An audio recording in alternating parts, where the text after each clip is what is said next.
Hey guys, it's Cameo or Rosie Red Charizard here. And I know it's been about 2 weeks since I posted a video. And I'm sorry, it's kind of like a hiatus, but a mixture of doing night audit at a hotel, trying to celebrate holidays slash like birthdays, anniversaries, and also scheduling time with my son.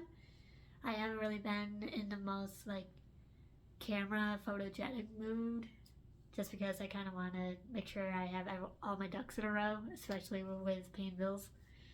Because I have my own place, and I finally am super happy that I have my own place again, even though I moved in like October. But either way, I'm happy that I have it. Okay, so today's video is a Q&A, which I have all of my questions on my handy dandy phone. Right now, I've been using a mixture of my laptop and this wonderful phone that Casey's family member gave to him, and he's letting me borrow it for a video just because the camera's a lot better than mine. So let's start this off. How old are you? I am 26. Let's see. Next one. Why did you start YouTube? So I started YouTube because back in, I think it was like 2010, 2011, I was really into watching Markiplier when he was first getting his channel base. And I loved watching gaming YouTubers. I watched a lot of like Minecraft Tech It from Yogscast. And I watched a lot of like Skydust Minecraft, Team Crafted, Captain Sparkles. What else was there? Like the early 2000s machinima sim stories. I want to say spent more time on the sim stories than I did on Markiplier. But at the same time, he was also playing games with PewDiePie, Cryotic, and Yami Mash. But a mixture of that plus my siblings tried getting to YouTube themselves. And I was a youngin', I was like probably 10 or 11. Let's see, 2010, I want to say, yeah, 10 or 11. And basically, I was helping my sibling make YouTube videos, mostly with his friends and by myself. He was doing like an entire vlog slash like chat with me videos, which I wasn't much into, but at the same time I was. It's like a back and forth between I like gaming and showing my face versus like doing vlogs and going out on adventures. So that's more or less why I started YouTube, was because I wanted to inspire people. And honestly, I have a genetic disorder that held me back from doing a lot in my life, and I got bullied terribly because of it. And I know there's people with worse problems than I do, but mine have held me back my entire life, and I just wanted to prove, hey, I can still do it. I can still be the person I want to be. I can still live my life. I won't let something hold me back. Like, sure, I'll have like a flare up or something.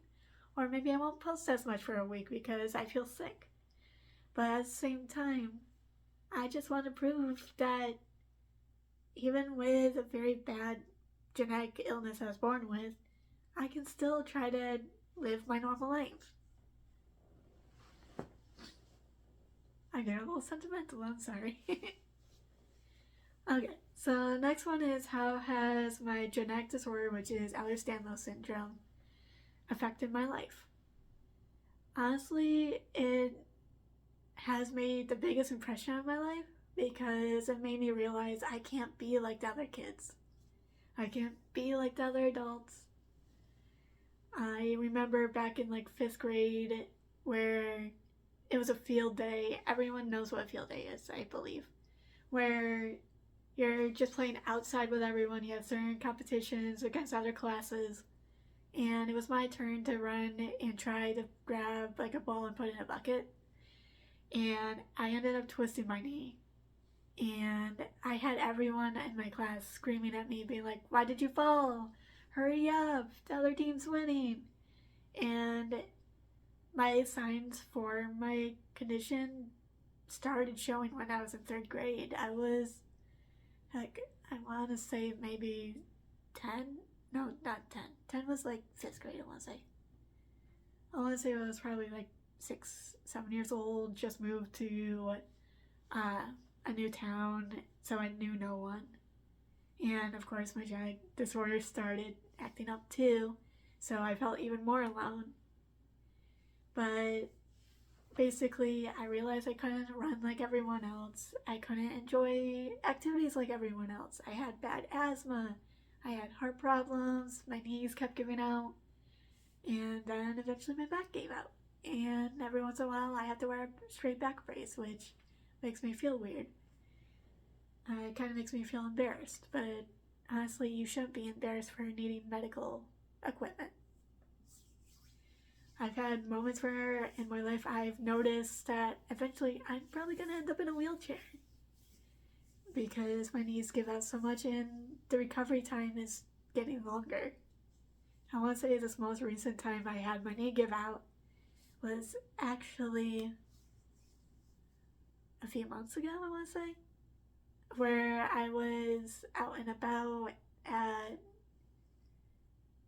actually it was my work hotel, the place I'm working now, but it was before I started working there and everything. And it took 2-3 weeks for my knee to recover. Normally I can bounce back and start walking on it in like 5 minutes, but I couldn't even put full pressure on it after 2 weeks.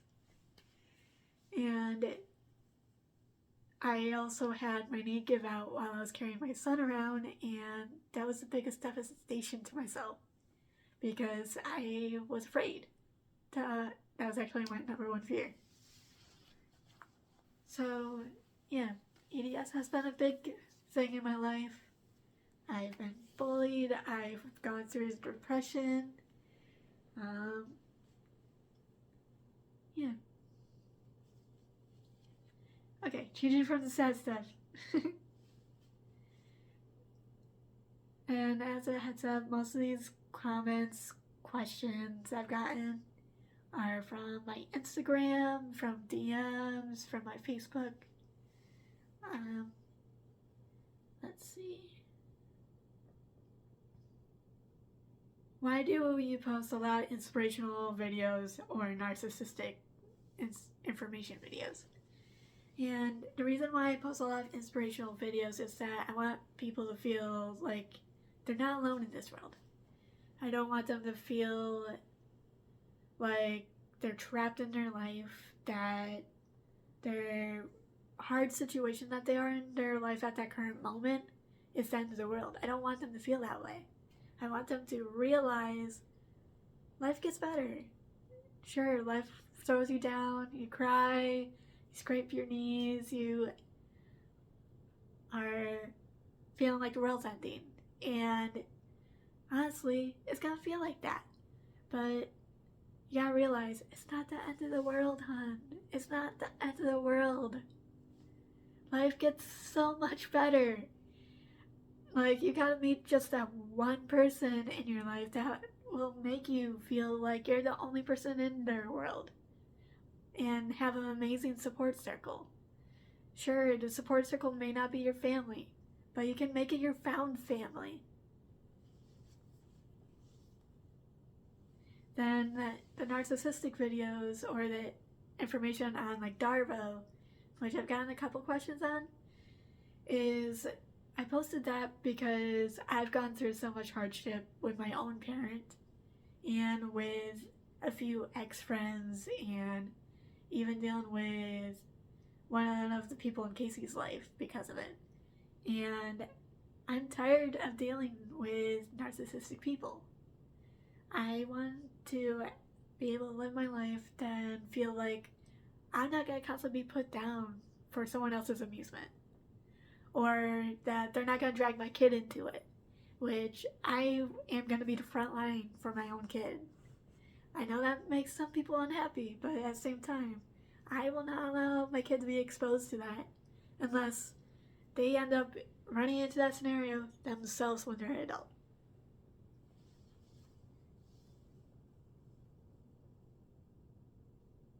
Actually, going back to my kid. So next question is, why don't I post him that much? Like, why don't I have him in my videos? Why don't I have him on my social media that much? My son's pictures are all on Facebook, and I refuse to post them, or at least try to lessen his social media profile, more or less, because there are a lot of creeps in the world, which is very sad to say.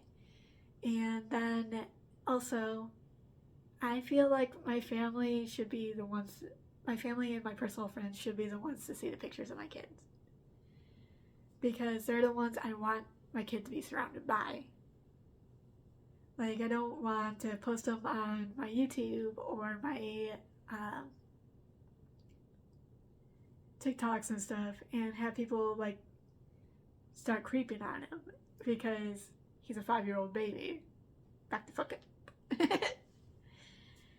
Like, I know I have pictures of him when he was a baby on my Insta, but my Insta was also my personal Instagram before I made it my personal or my business one. So that's why there's pictures there, which I won't remove those ones because that's the only pictures I have on that account. And I didn't save those pictures. So it's the only ones I have from that period, which I can easily like screenshot it, edit it, put it on my Facebook or save it into my Google Drive so that I have it forever. But honestly, it seems like social media is going to be around for a long time, so I don't mind it being up for the time being. But I may end up slowly removing the pictures just because I'm trying to make that Instagram more of a business one. Let's see.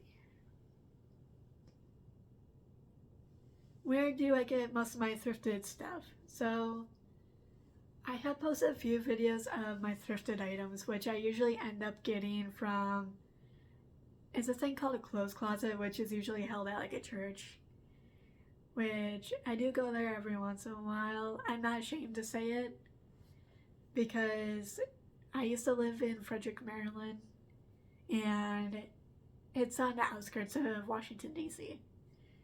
And the suburbs of D.C. usually have a lot of wealthy families that are able to donate high-end brand stuff from Nike, Pink, I believe I've seen Victoria's Secret, some other stuff.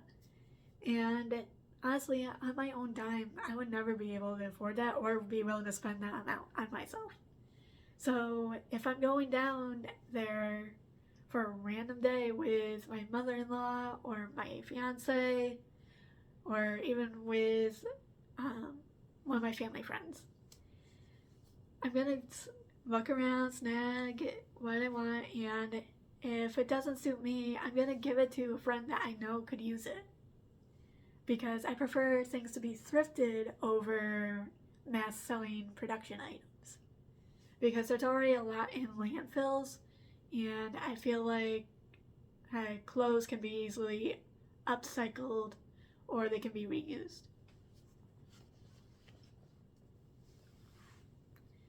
So I also find like thrift websites or thrift accounts through Instagram, which my favorite 3 is 717 period thrifts with a Z, not an S, which she is located in PA, and the pieces that she finds is very amazing, and she gives a little bit of a freebie every once in a while, and she also has like a subscription thing that you can sign up for, which is only like $5 for a month or $5 for a year, which I can't remember off the top of my head.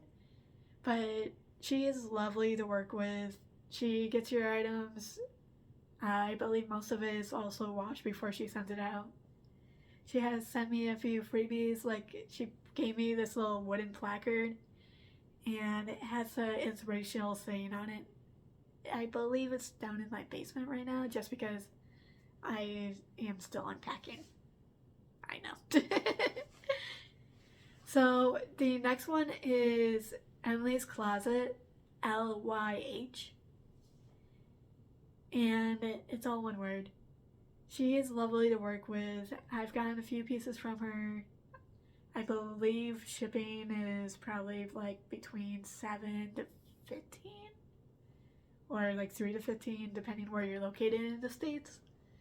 And the pieces I've gotten from her are amazing. They're not stained, torn, and all these Instagram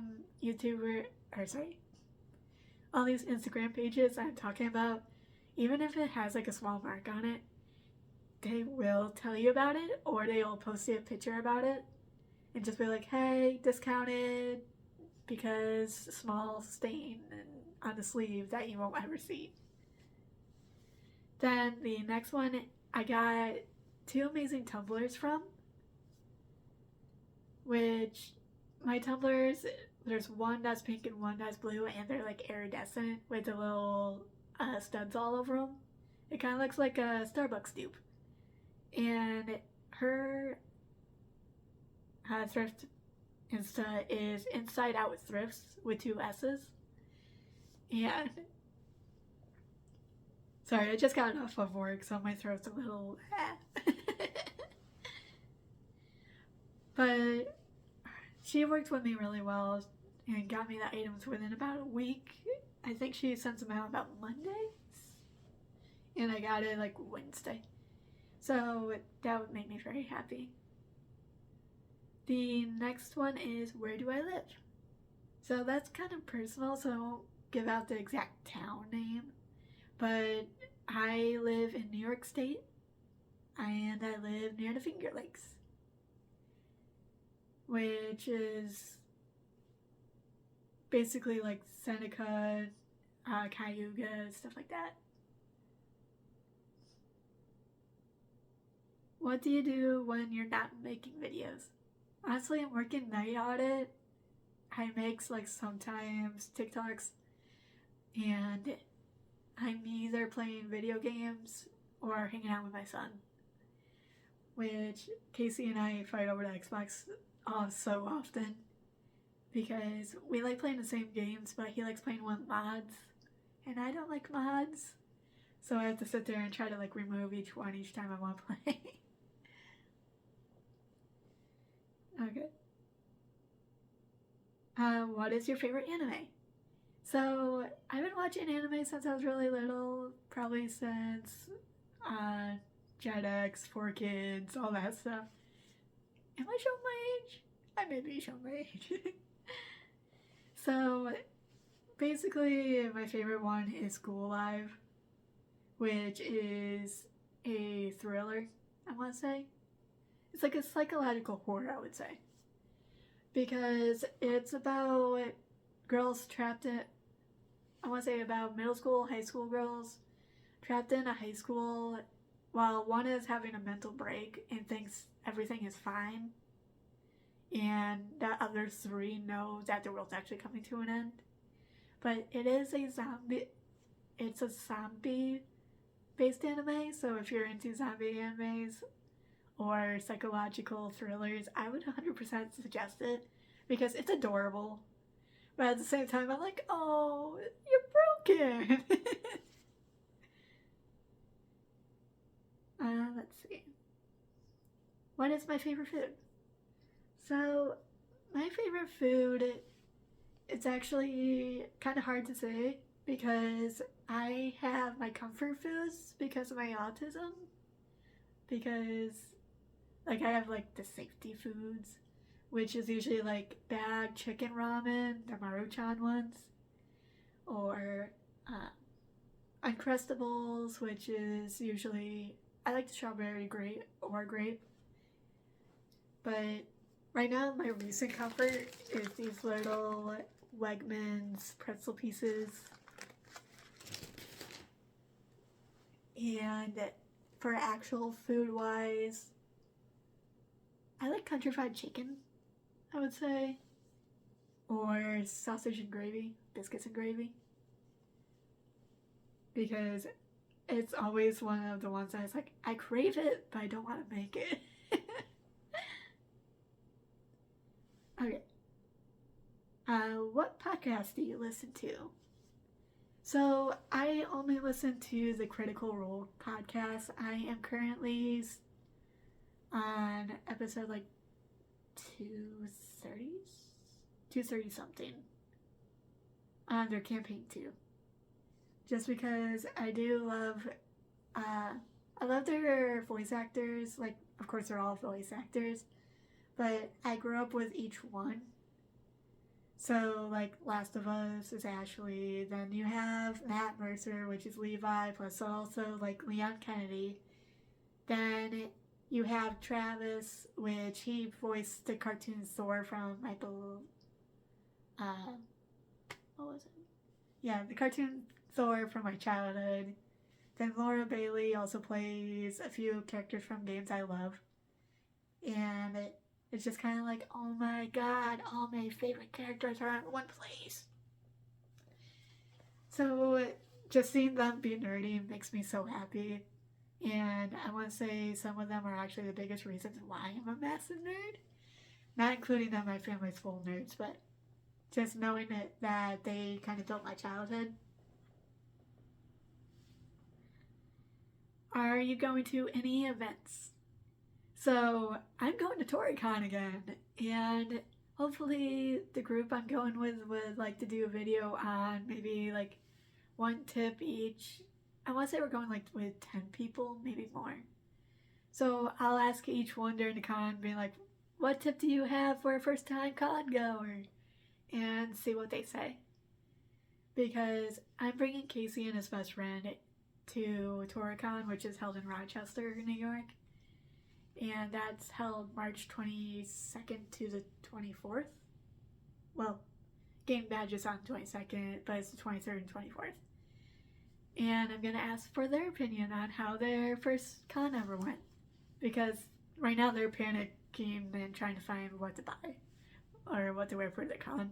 Which is kind of cute. Let's see. Are you going to do more videos with your fiance? Honestly, hopefully. But I'm not going to force him to do them if he's not really into it. I've talked to him a couple times about it and he seems interested. It just, we got to figure out what to post about. We can do a fishing video if that's in anyone's cup of tea, baking or cooking. We also bought those gross jelly beans, which are currently just sitting on my counter, which we could do for a video. It's just we got to find out what we're going to tie it to. It might just be a card game or something, and whoever loses has to do it. Or maybe like 2 truths and 1 lie. Which would be kind of interesting. Then I would like to do Valentine's Day baskets. So either with him or just by myself. So we're going to see how that goes. Let's see. Do you prefer doing videos with friends or by myself?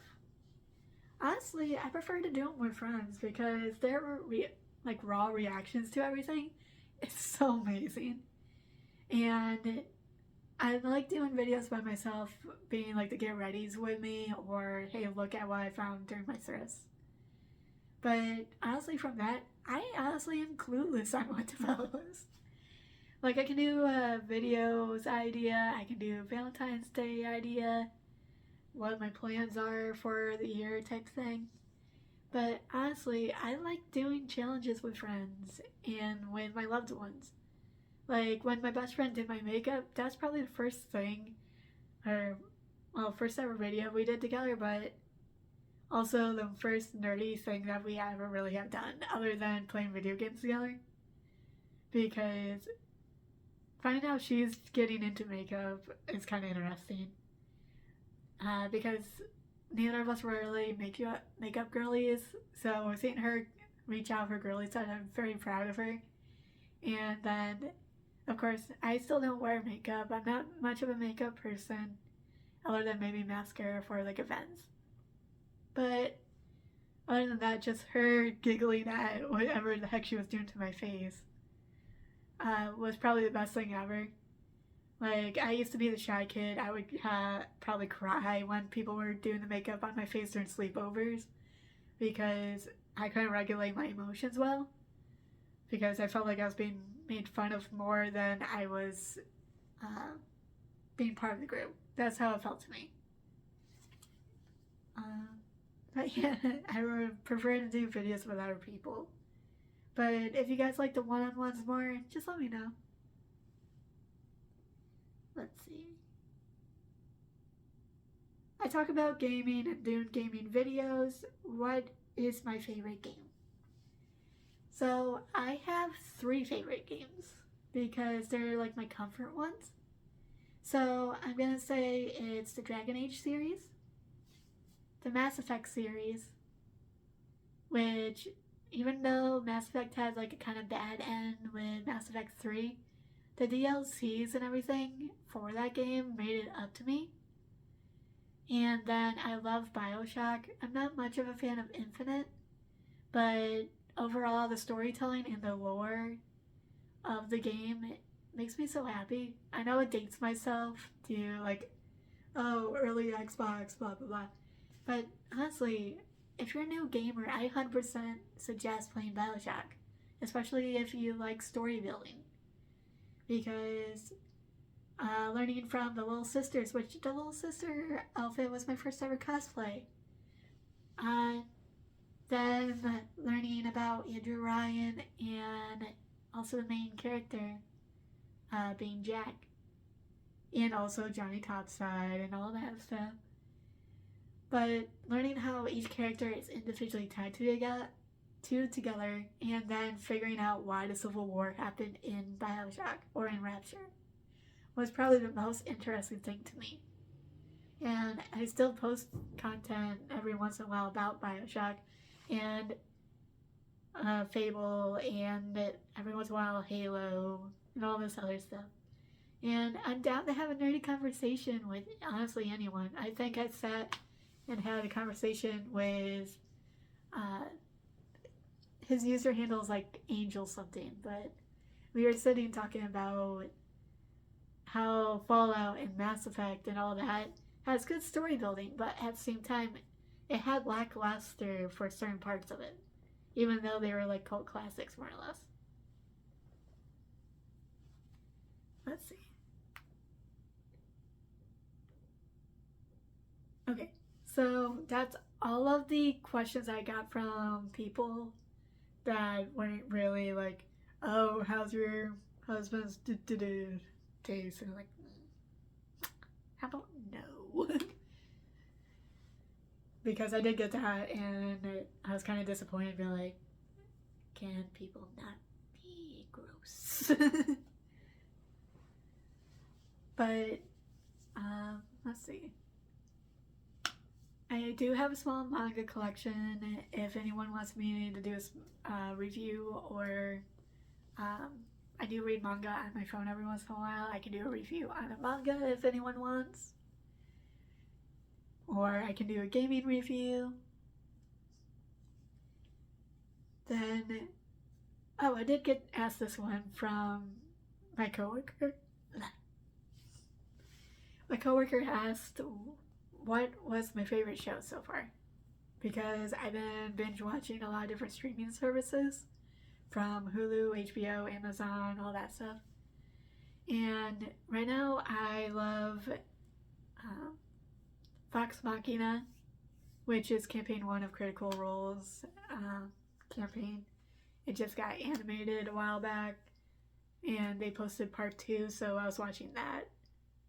Then I'm the biggest nerd for Supernatural. I know it's kind of lame, but I remember when it came out in like 2005, and then watching reruns of it on TNT.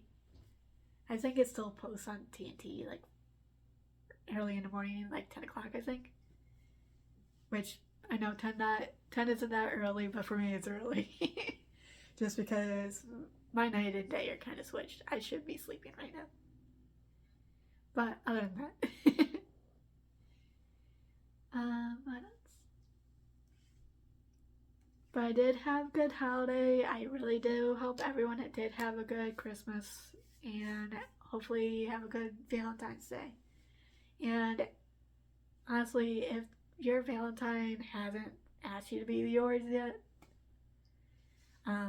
basically I would say, hey, you're a lady or you're a man and it's 2023, 2024, and honestly, I proposed to my fiance first.